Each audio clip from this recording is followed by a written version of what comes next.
sempre fui apaixonado por documentário.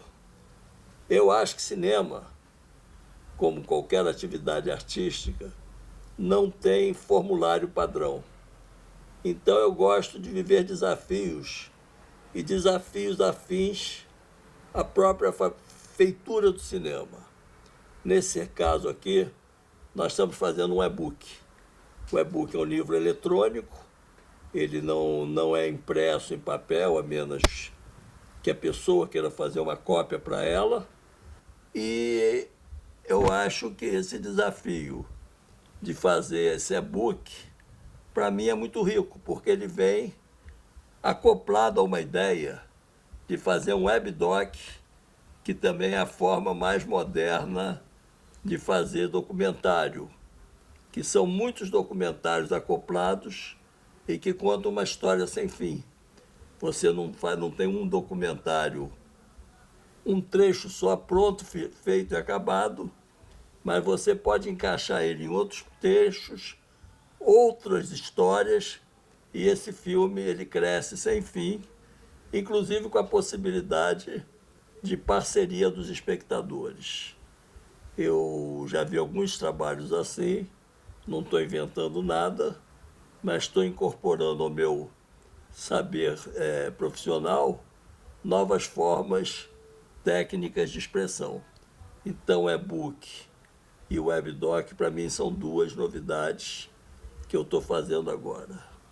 Pautado no bicentenário da independência brasileira e do centenário da Semana de Arte Moderna. Claro que eu já estou atrasado, eu digo que um trabalho como esse não tem um timing curto, eu sou detalhista no que eu faço, eu pesquiso, a própria história se transforma, eu vou construindo ela com o passar do tempo, à medida que eu vou compreendendo essa história, e a própria transformação da vida me leva a reinterpretá-la no cinema. Então, o meu projeto original era começar em 1822, com a independência do Brasil proclamada pelo Dom Pedro I, o Grito do Ipiranga, e depois fazer o centenário da Semana de Arte Moderna, que modernizou o país. Eu acompanho as transformações da história e me adapto a elas e trago elas para a minha realidade. Então, a gente entendeu, a vida inteira na escola, nós aprendemos que a independência do Brasil tinha sido proclamada pelo filho do rei, e ele tinha proclamado a independência e virado o imperador do Brasil. Com o tempo, eu fui entendendo que essa história é mais complexa que isso. Eu sugiro, por exemplo, os afrodescendentes fazendo as reivindicações deles dos direitos aviltados ao longo dos séculos. Não menos importante, os povos originários também passaram a reivindicar os direitos deles como os primeiros ocupantes de um território que o tempo todo foi nos vendida a ideia de desbravadores que vieram para um território vazio e colonizaram essas terras. E os povos originários mostram que eles já estavam aqui bem antes da descoberta do Brasil, da chamada descoberta. Eles já tinham línguas próprias, culturas próprias, religiões próprias, e cada uma representada por uma etnia. Que isso aqui não era um território desabitado. Então, a história retrocede não a 1500, quando desembarcam as caravelas, mas, na verdade, as caravelas vão ter um encontro com povos que já existiam aqui. Então, eu tenho que recontar essa história. E aí eu vou retrocedendo até chegar à Pangeia, e aí na Pangeia eu chego a origem da civilização humana nasce na África e, por alguma razão, os africanos serão os escravizados na cultura, na política e na economia brasileiras. Junto isso com a história dos originários, e ela dá uma cambalhota na história que a gente aprendeu na escola. E é isso que eu quero mostrar.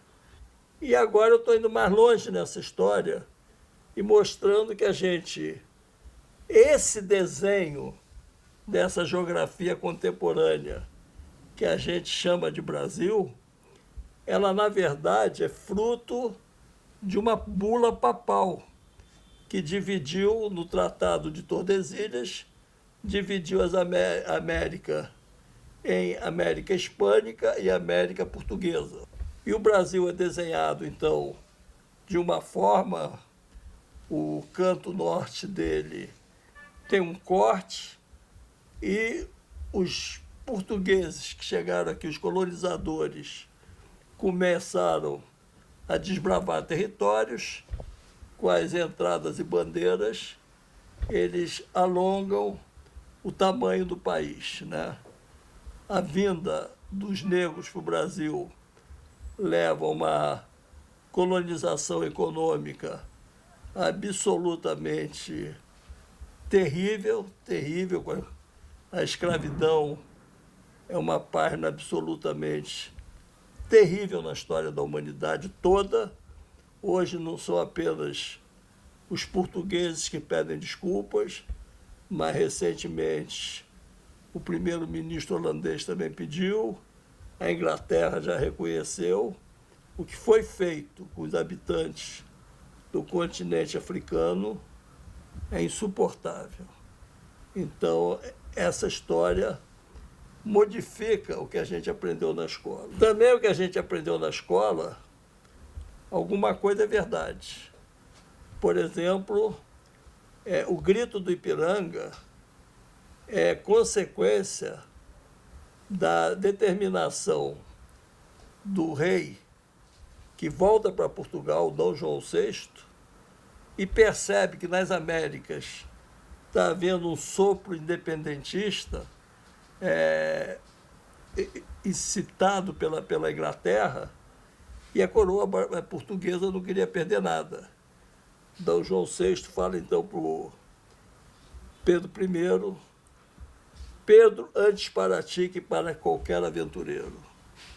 E o Brasil vira um país independente, com o grito do Ipiranga. Mas não é a única independência que nós vivemos aqui. A independência de Dom Pedro é em 1822.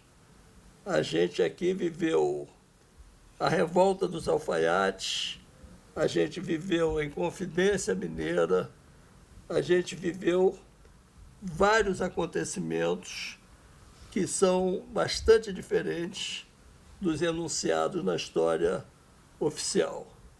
Então, é essa reviravolta na interpretação da história que eu quero dar. A Semana de Arte Moderna plantou raízes profundas na cultura brasileira. Eu, por exemplo, tenho minha cabeça feita pelos livros do Oswald de Andrade. Mas também houve depois, nos anos 30, o Museu Nacional de Belas Artes fez uma exposição e aí aparece o Cândido Portinari e o Ismael Neri, é uma outra geração. Então, e que também alguns vão dizer que é a verdadeira Semana de Arte Moderna brasileira. E vai pintar Djanira, vai pintar toda uma série de artistas, né? Eu quero mostrar essa variedade nesse e-book no WebDoc. Eu não quero ficar apenas com a versão oficial da Semana de Arte Moderna, mas ela é, sem dúvida, muito importante.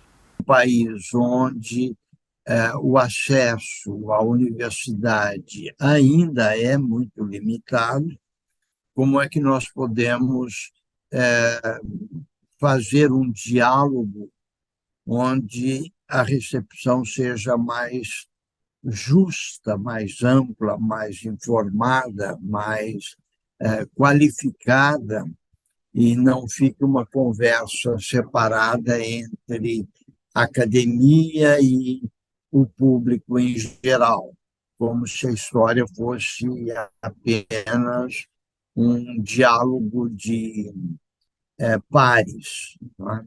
Então, eu tenho enveredado por este caminho, e uma das alternativas é trabalhar com história oral, que, de certa forma, presentifica, e esse é um conceito bastante importante para mim e para o meu trabalho, que é fazer com que a história transite dentro de uma lógica que se explique no presente, certo? Grosso modo, esse é o meu trabalho, né? O que me levou também a fazer uma distinção entre história e memória, né? Pensando que história é aquela produção consistente, feita em cima de uma referenciação documental, indicativa, com regras, métodos, etc. E a memória, particularmente a memória de expressão oral, alguma coisa muito mais fluida, ligada a uma outra lógica.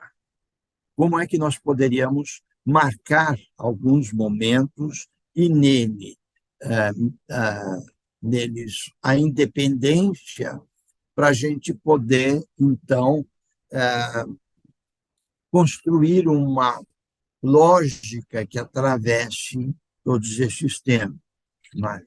Recuamos em termos de possibilidade para bem antes da inscrição do Brasil enquanto uma entidade histórica, vendo um pouco desde a Pangeia, não é? E, evidentemente, com os cuidados requeridos, né? Talvez esse tenha sido o ponto mais difícil do projeto, que é definir quais momentos seriam capazes de, em pouco tempo, né, dar uma vivacidade política, cidadã a todo o projeto.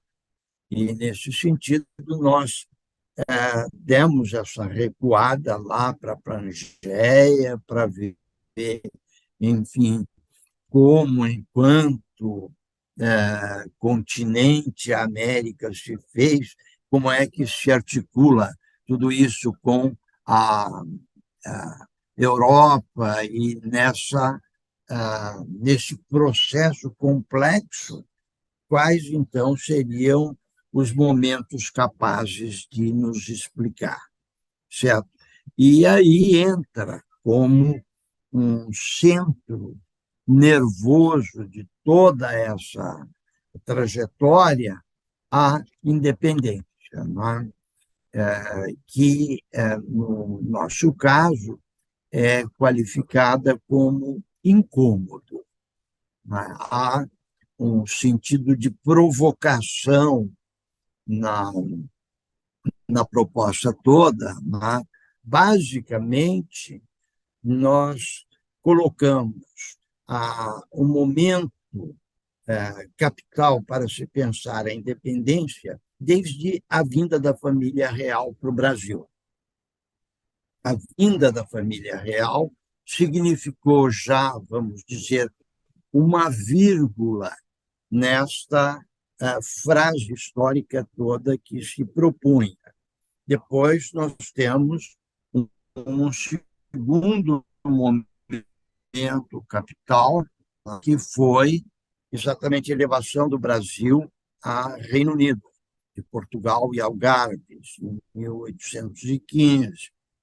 Depois, a partir disso, vamos vendo um crescimento de tensão, né, que vai resultar exatamente no 7 de setembro, que é uma consequência de, de um crescimento político brasileiro, que vai, então, se opor de uma maneira mais clara, mais juridicamente estabelecida, frente a Portugal, exigindo um rompimento que, evidentemente, não termina aí, pelo contrário, inicia-se com o processo de qualificação da independência, toda uma luta, né, de organização de aspectos da política brasileira, né, de intensificação dos debates com um argumento não só político, mas com uma base em proposta de desenvolvimento econômico, que vai, enfim, resultar numa intensa luta para a manutenção do que nós chamamos de independência. Então, é uma experiência nova, certo? Uma experiência feita com bastante empenho por parte do Silvio, que está juntando partes, argumentos para favorecer uma nova linguagem. O que se pretendeu foi provocar uma reflexão que também se valha de outros documentos, não os escritos convencionais usados para a história, a historiografia, mas os visuais. Então, a pintura, a caricatura e outro aspecto que merece destaque nessa proposta é a tentativa de juntar na imagem todos os elementos que favoreceram determinada síntese, certo? Daí ser possível trabalhar um pouco a questão das sínteses de imagens, certo? Juntar fatos que tensionam uma realidade.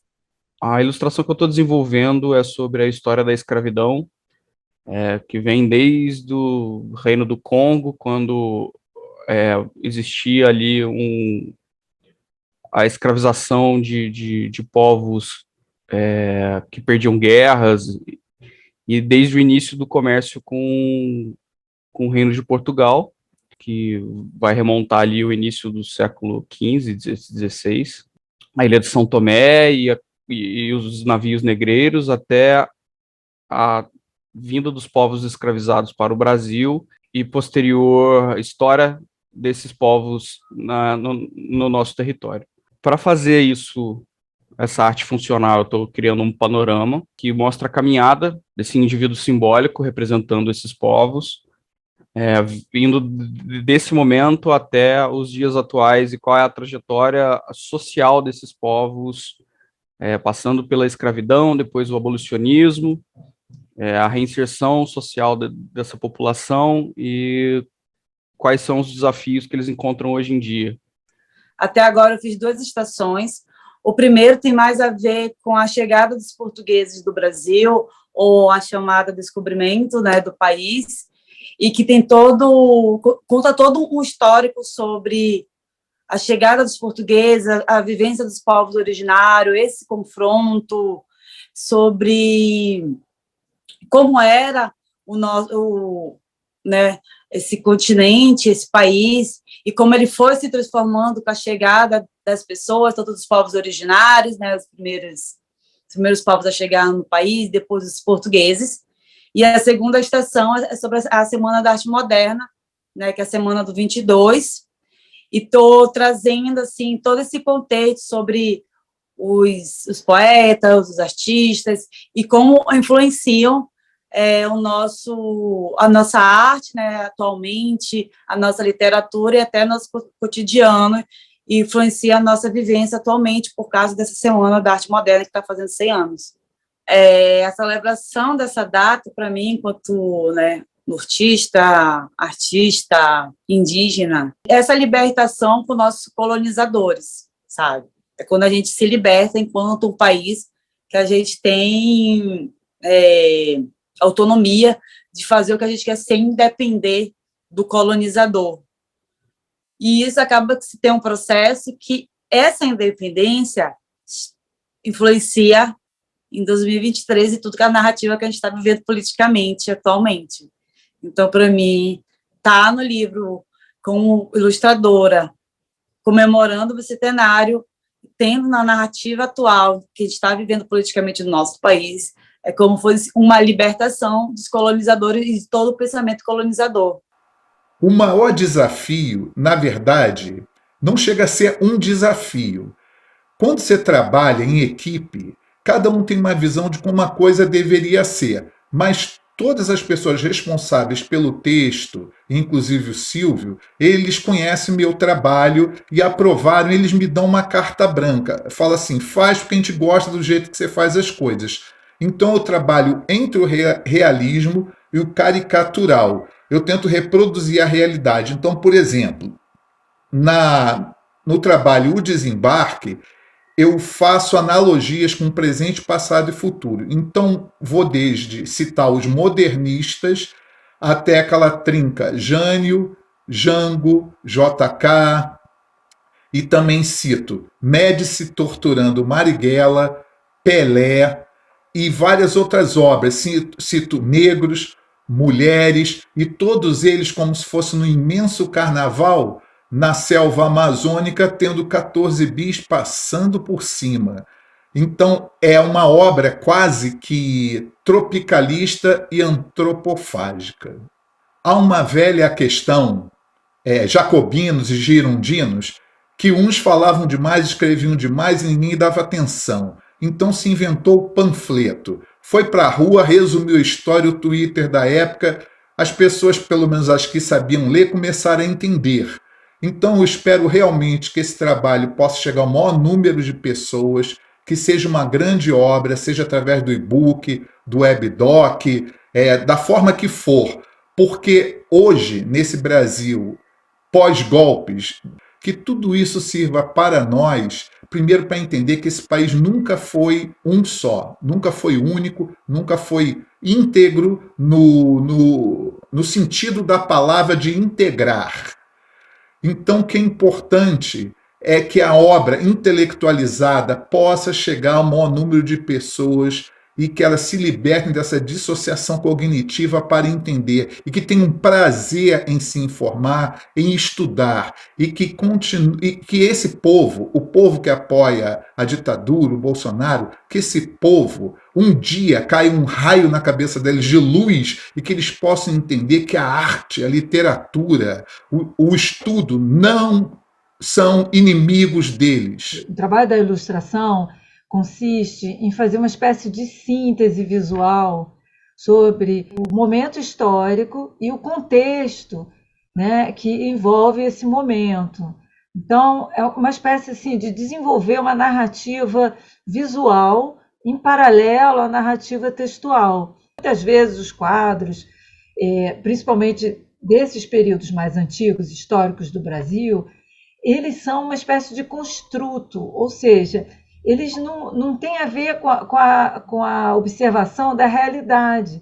Eles trabalham em cima de uma construção, de um ideal. Então, eu acho que uma das grandes contribuições desse trabalho, falar sobre o bicentenário dessa forma, é também chamar a atenção para isso, né? É trazer dados de realidade, coisas que já se sabem hoje e que você já pode, inclusive, fazer esse contraponto. Então, eu acho que a arte, né, e no caso a ilustração, o desenho, eles possibilitam também esse encontro, né, entre o real e o imaginário, entre o possível e o impossível, né, entre aquilo que aconteceu e aquilo que se quer. Ó, os desafios desse projeto, cara, num aspecto conceitual, é um trabalho que eu gosto desse tipo de desafio, ainda mais que é uma matéria que eu como eu disse antes, eu sou muito afeito, assim, é um assunto que me interessa deveras, assim. Eu estou trabalhando como ilustrador nesse projeto, mas eu não sou exatamente ilustrador. Eu sou um autor e artista. Então, acaba que vira uma pesquisa para mim também, né? Então, a gente vai ter esse material no projeto do Silvio, que é lindo, com outros camaradas e tal, mas isso também serve para mim sempre, porque os meus personagens, as minhas histórias, meu universo ronda muito esse aspecto desse Brasil no ar, né? Esse Brasil conspiratório, esse Brasil ameaçado por fascistas ou neointegralistas, vai saber, né, como é que pode. Então, acaba sendo uma pesquisa que eu tenho que mergulhar na história para eventos factuais de época, mas ele também acaba nutrindo a chama da minha produção contemporânea como autor. Então, ele é um pouco um desafio estimulante. E, inicialmente, o processo está se dando inicialmente através do Photoshop, que eu faço o esboço, eu preparo todo o cenário para depois passar para a pintura. Então, no processo do Photoshop é onde ocorre a maior parte da pesquisa. No primeiro quadro que eu fiz, seria uma releitura da Independência, eu comecei a pesquisar sobre as figuras marcantes que o professor tinha colocado para mim nos áudios, como a figura central da Leopoldina, a questão da elite, como isso se deu, esse processo de dependência no Brasil, que não foi do dia para a noite, a importância de Tiradentes, né, nesse processo de dependência. E, a partir daí, eu fui tentando construir um cenário que se adequasse ao que realmente aconteceu naquele período, fazendo de forma mais fidedigna com a história. E nesse projeto foi justamente chegar a esse impacto de preparar um quadro em que todo o quadro é recheado de detalhes, recheado de informações que devem ser representadas de maneira a se dar destaque, né, com importância a cada cena. E o processo está sendo totalmente diferente, porque é um processo totalmente de paciência, porque eu trabalho com tinta acrílica e eu gosto muito da nuance das manchas que a tinta acrílica proporciona. O meu desafio era justamente pintar nesse trabalho, nesse projeto, como eu pinto os meus outros trabalhos. Eu demorei mais ou menos uns 3 anos até construir um repertório próprio de pincelada, de técnica, e uma das coisas que me deixou feliz também é conseguir deixar o trabalho com a minha cara. Conseguir, mesmo que seja um tema totalmente diferente do que eu estou habituado a pintar, ainda é uma pintura que dá para ver que foi eu mesmo que fiz. Eu estou pegando o esqueleto do e-book, é um modelo que a Ruth está fazendo a diagramação, e eu vou organizando as imagens a partir das ideias da Ruth. E vou atrás dos detentores. No geral, são imagens que estão em domínio público, mas que a gente busca, mesmo assim, os acervos que detêm os originais, para que a gente possa, primeiro de tudo, conseguir as imagens em alta resolução, com os acervos que detêm os originais, e também para que a gente possa dar os créditos devidos às instituições que guardam essas obras. Então, os desafios principais são conseguir, por vezes, mapear a qual acervo aquelas imagens pertencem. Nem sempre são informações que estão atualizadas, e conseguir as informações também corretas sobre cada obra.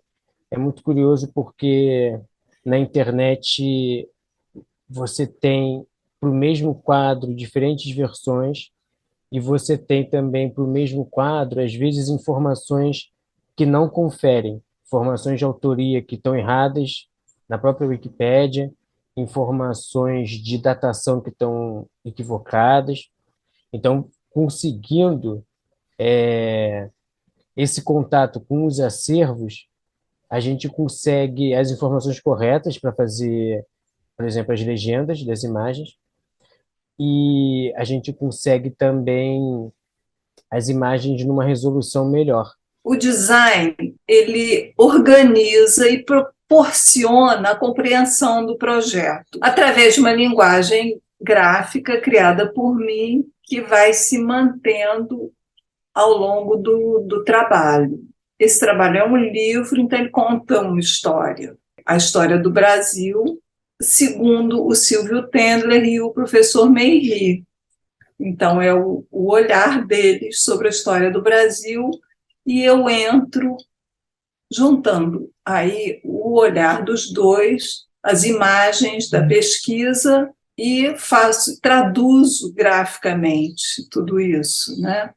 Esse livro é um e-book, então é a primeira vez que eu estou fazendo um e-book que é só e-book, porque eu já fiz muitos projetos editoriais, livros, mas sempre eles passaram primeiro pelo papel. E esse não, esse é um livro para tela. Nós estamos contando essa história do Brasil como se fosse uma viagem de trem. Então, você entra numa sala de embarque e aí você tem as estações. As estações são os diferentes capítulos que são momentos da história. Então, você tem que, desde o embarque até o desembarque, passando por toda a história.